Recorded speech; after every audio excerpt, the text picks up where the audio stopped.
आइए दोस्तों, अगला सीरीज शुरू करते हैं जो कि 25 क्वेश्चंस का हर बार की तरह ये भी केवल प्रीवियस ईयर में आए हुए क्वेश्चंस होंगे जो कि प्राचीन इतिहास से पूछे गए प्रश्न होंगे। तो आइए शुरू करते हैं।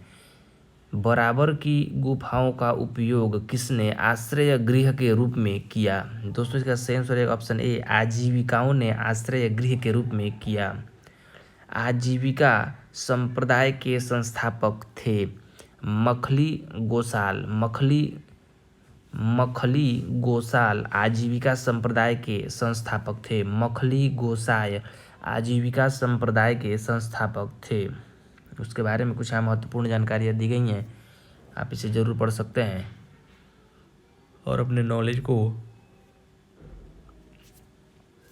बूस्ट कर सकते हैं। पाटलिपुत्र के संस्थापक थे उदयीन पाटलिपुत्र के संस्थापक थे। उदयीन पाटलिपुत्र के संस्थापक थे। निम्नलिखित में से किस राजा ने पाटलिपुत्र बसाया था? उदयीन ने पाटलिपुत्र को बसाया था। निम्नलिखित में से किस राजा ने पाटलिपुत्र बसाया था? उदयीन ने पाटलिपुत्र को बसाया था। किस शासक द्वारा सर्वप्रथम पाटलिपुत्र का राजधानी के रूप में चयन किया गया? उदयीन द्वारा पाटलिपुत्र का राजधानी के रूप में चयन किया गया।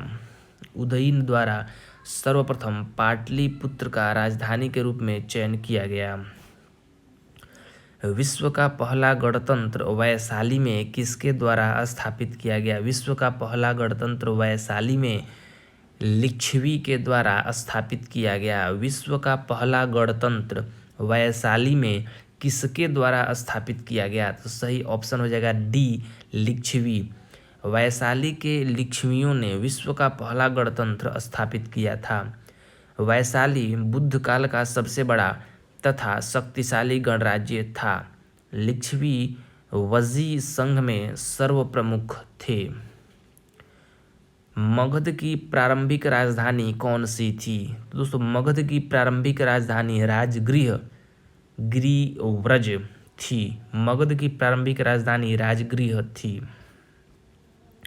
अजातशत्रु के वंश का नाम क्या था? अजातशत्रु के वंश का नाम हर्यक वंश था। अजातशत्रु के वंश का नाम हर्यक वंश था।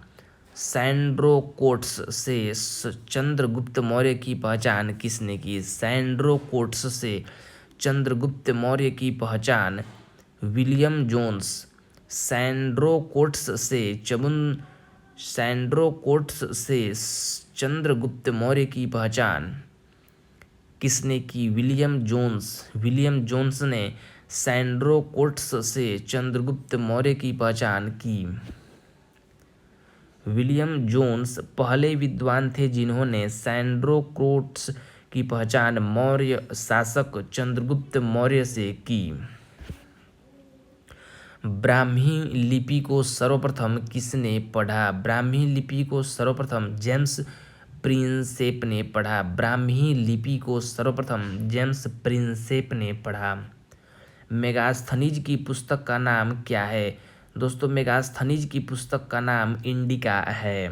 मेगास्थनीज की पुस्तक का नाम इंडिका है। इंडिका का लेखक कौन था? इंडिका का लेखक मेगास्थनीज था। इंडिका का लेखक मेगास्थनीज था।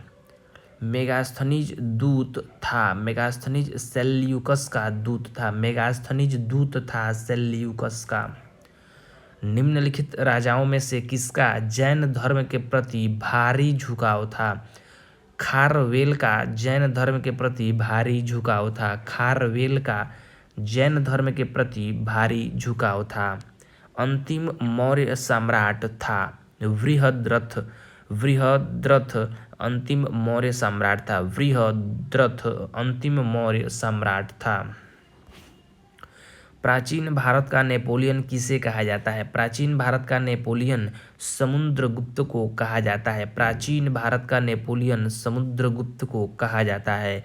गुप्त सम्राट जिसने हुड़ों को पराजित किया था स्कंदगुप्त। गुप्त साम्राज्य जिसने हुड़ों को पराजित किया था स्कंदगुप्त। किस प्रकार की भूमि को अपृहत कहा जाता था? बिना जोती हुई जंगली भूमि को अपृहत कहा जाता था। बिना जोती हुई जंगली भूमि को अपृहत कहा जाता था।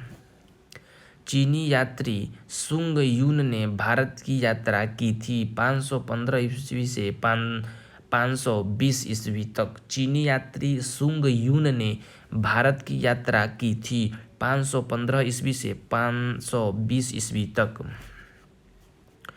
अगला क्वेश्चन है, हर्षवर्धन के शासनकाल में किस चीनी यात्री ने भारत की यात्रा की? दोस्तों इसका सही आंसर हो जाएगा ऑप्शन बी, वेन सांग। हर्षवर्धन के शासनकाल में किस चीनी यात्री ने भारत की यात्रा की?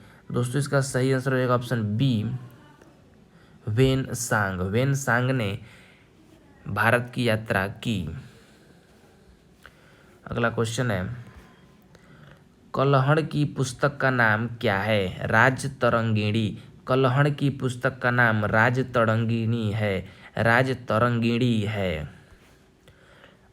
ओदंतपुर शिक्षा केंद्र निम्न में से किस राज्य में अवस्थित था?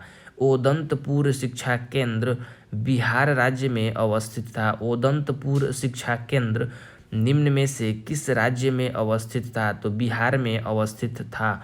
ओदंतपुर शिक्षा केंद्र बिहार राज्य में अवस्थित था। कर्नाटक वंश का संस्थापक कौन था? कर्नाटक वंश का संस्थापक नान्यदेव था। कर्नाट वंश का संस्थापक नान्यदेव था। कर्नाट वंश का संस्थापक नान्यदेव था। कर्नाट वंश का अंतिम शासक कौन था? हरि सिंह कर्नाट वंश का अंतिम शासक था। हरि सिंह कर्नाट वंश का अंतिम शासक था।